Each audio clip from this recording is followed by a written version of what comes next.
बिप्लब देब जो हरियाणा बीजेपी प्रभारी हैं उनसे आपकी मुलाकात हुई है और कहीं ना कहीं जो आपकी टिकट है उस पर संकट छाया हुआ है, क्या कहेंगे मामले को लेकर? देखिए, ये भारतीय जनता पार्टी का संगठन है और इसमें जो निर्णय है वो शीर्ष नेतृत्व लेता है। और मुझे बड़ी हैरानी है इस बात की कि हमारे आदरणीय जो प्रभारी जी हैं वो तो सभी कार्यकर्ताओं से समय समय पर मिलते रहते हैं। मेरे ख्याल से अगर मैं टोटल काउंट करूं तो अब तक शायद हो सकता है कि कोई 40-50 बार उनसे मैं मिल चुकी होंगी। तो ऐसे उसमें जो है जो जिस तरह की आप बात कर रहे हैं तो ये बड़ा एक मुझे भी अजीबोगरीब लगा कि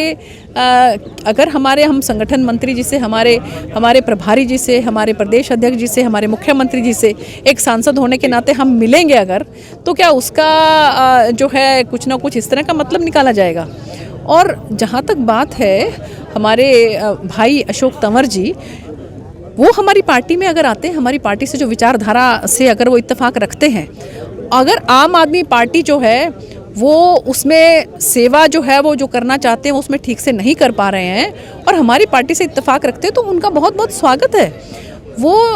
एक बड़े सुलझे हुए और बड़े अनुभवी नेता हैं। और आप ये देखिए कि मेरे माताजी का स्वर्गवास हुआ तो वो अपने पूरे परिवार के साथ जो है वो संवेदना व्यक्त करने आए।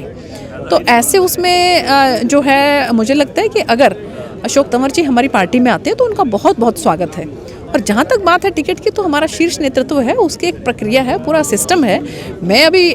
जो है मौजूदा सांसद हूँ और मुझे लगता है कि इन सब बातों को ध्यान में रखते हुए शीर्ष नेतृत्व जो है वो निर्णय लेता है। आप दावेदारी कर रही हैं सिरसा लोकसभा सीट से? देखिए, मैंने जैसा पहले आपको बताया कि मैं अनुशासित कार्यकर्ता हूँ भारतीय जनता पार्टी की और संगठन जो है वो निर्णय लेता है। अगर संगठन जो है वो मुझसे पूछेगा कि आप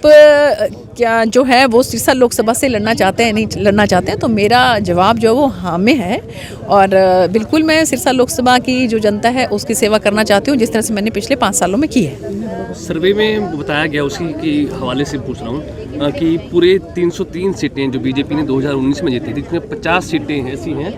जिनको कमज़ोर बताया गया, कमज़ोर सीटें बताया गया। उनमें से 2 सिरसा की तो 1 रोहतक की। देखिए, ऐसा है कि अगर पहली बात तो मुझे समझ नहीं आता कि किसका सर्वे है ये,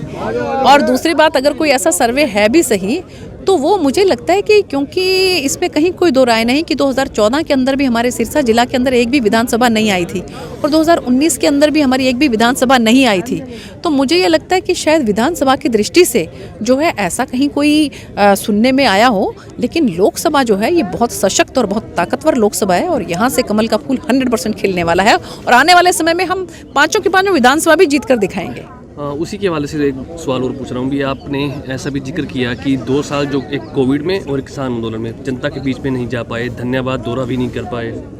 देखिए, ऐसा है कि इसमें कहीं कोई दो राय नहीं कि 2 साल पूरे कोरोना में सबके पूरे दुनिया के ही जो है वो बर्बाद हुए एक तरह से, और उसके बाद समय कुछ किसान आंदोलन में भी लगा और उसकी बदौलत जो है हमारे कम से कम भी 1100 गांव हैं। तो 1100 गांव और साथ में जो सिटी का एरिया है वो अलग है। तो इसमें अगर आप देख लें तो 2 साल के अंदर 365 के हिसाब से कितने दिन बन गए। एक दिन भी अगर मैं एक गाँव में जाऊँ तो वो पूरा नहीं हो सकता, लेकिन फिर भी मैंने 90% गाँव जो हैं वो कवर कर दिए हैं और